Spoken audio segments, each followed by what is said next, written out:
चंदू ननकपुर गांव में रहने वाला एक चरवाहा था। उसका इस दुनिया में कोई नहीं था। वह अपनी बकरियों से बहुत प्यार करता था।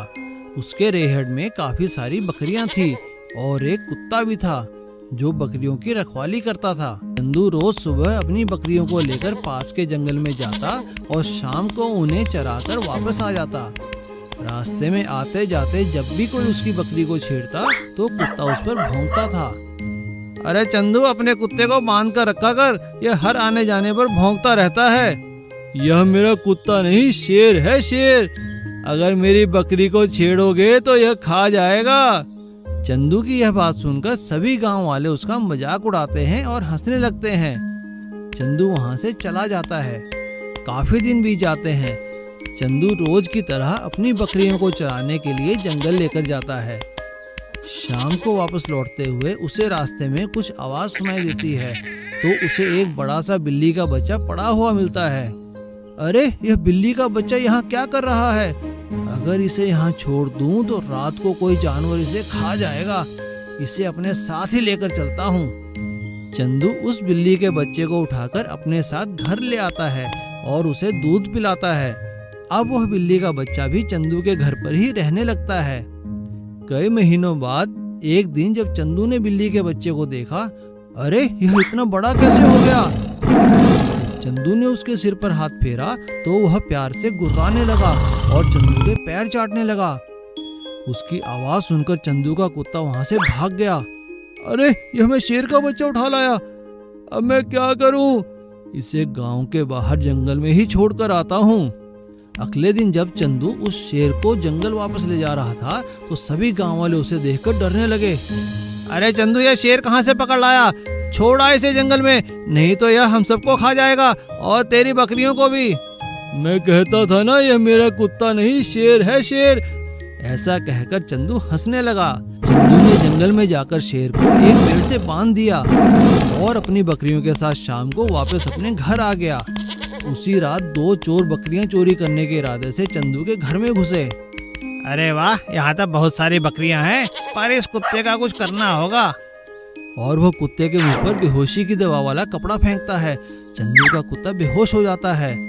दोनों चोर जैसे ही चंदू के रेहड़ में बकरियां चुराने घुसते हैं तभी उन्हें वहां शेर दिखाई देता है।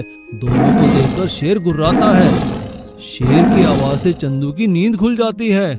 जैसे ही चंदू अंदर जाकर देखता है तो दोनों चोरों को वहां देखकर हैरान हो जाता है।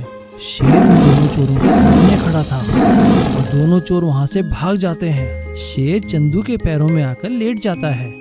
शुक्रिया मेरे दोस्त, आज तुम्हारे कारण ही चोर बकरियां चुरा कर नहीं ले जा सके। अब तुम मेरे साथ रह सकते हो।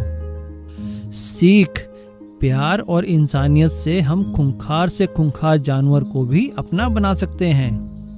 गोल्डन ऑटो वाला। चंदर श्यामनगर में अपने पिता के साथ रहता था। वह कोई काम नहीं करता था, बस पूरा दिन आवारा लड़कों के साथ इधर उधर घूमता रहता था। चंदर के पिता एक ऑटो ड्राइवर थे। उन्होंने एक दिन गुस्से में चंदर से कहा, चंदर, तू कब तक यूं आवारा लड़कों के साथ घूमता रहेगा? बेटा, कोई काम धंधा क्यों नहीं करता? देख, मैं अब बूढ़ा हो चुका हूँ। अगर तो कोई काम करे तो मैं तेरी शादी वादी करके गांव वापस चला जाऊं।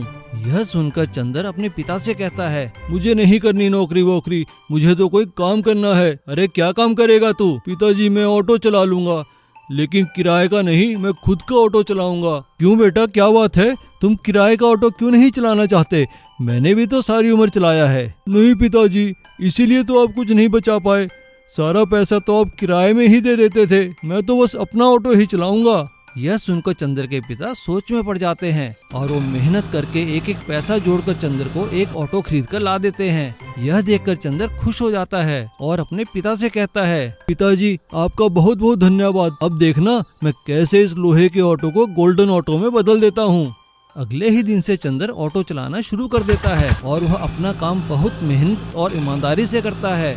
वह कभी भी किसी सवारी को जाने से मना नहीं करता था। अरे भैया, ऑटो रिक्शा वाले, जरा रुकना। कृष्णा गली चलोगे? हाँ हाँ मैडम, जरूर चलेंगे। कितने पैसे लोगे? मैडम, जितने पैसे मीटर में बने वही दे देना।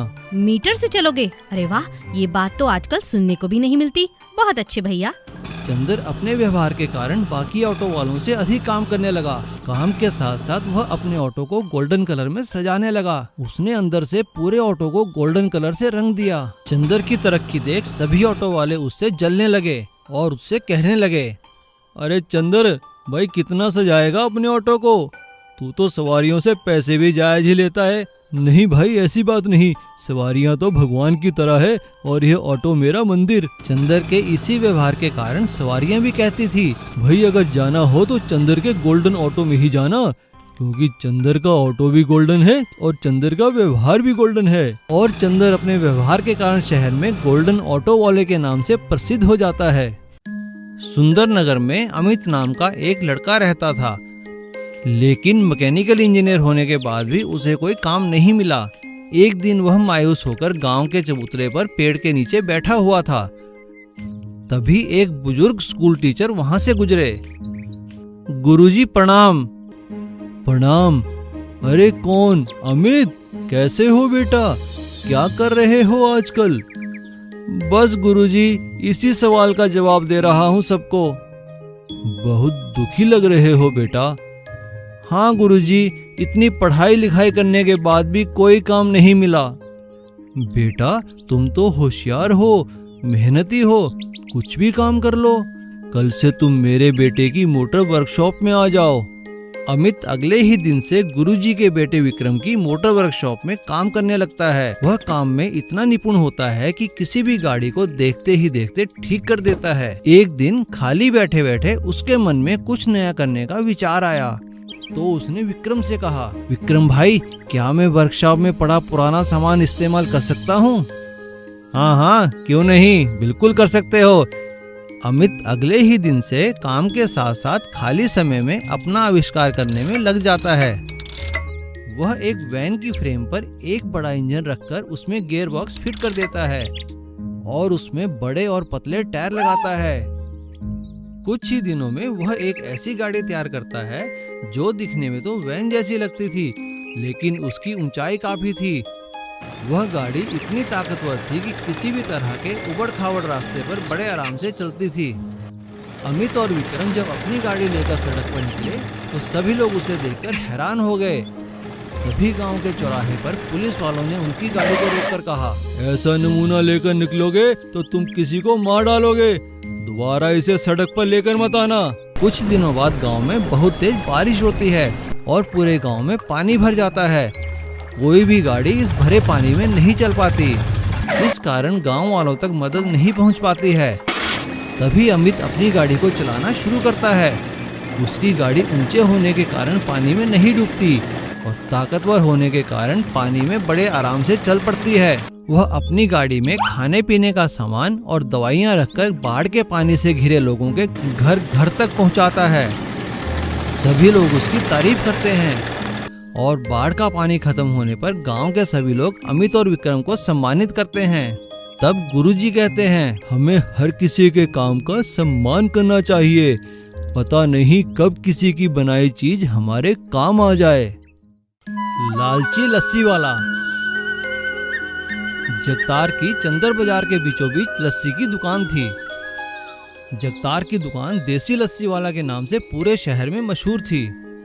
जब भी कोई चंदर बाजार घूमने आता तो जगतार की देसी लस्सी पिए बिना नहीं रहता। मैं तो चलते चलते घूमते घूमते थक गई हूँ, अब तो बहुत प्यास भी लग रही है। हाँ हाँ ठीक है, तो चलो मैं तुम्हें जगतार की देसी लस्सी पिलाता हूँ। वह दोनों जगतार की दुकान पर लस्सी पीते हैं। कैसा लगा लस्सी पीकर? अरे वाह, ये ठंडी ठंडी लस्सी पीकर गला तर हो गया, शरीर में जान आ गई, भाई मजा आ गया। अब चलो, कहाँ चलना है शॉपिंग के लिए? जगतार की दुकान पर हर तरह की लस्सी मिलती थी।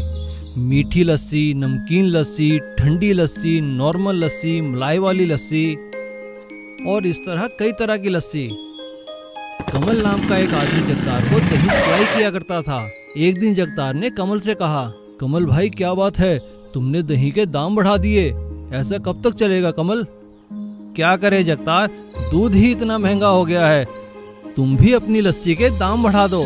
कमल के जाने के बाद जगतार सोचता है, अगर मैं महंगी लस्सी बेचूंगा तो मेरी दुकान बंद हो जाएगी और अगर सस्ती लस्सी बेचूंगा तो मुझे कुछ बचेगा नहीं। तभी जगतार को एक आइडिया आता है। वह पाउडर के नकली दूध से दही जमाकर लस्सी बनाना शुरू कर देता है और लस्सी में दही की जगह पानी अधिक मिलाने लगता है।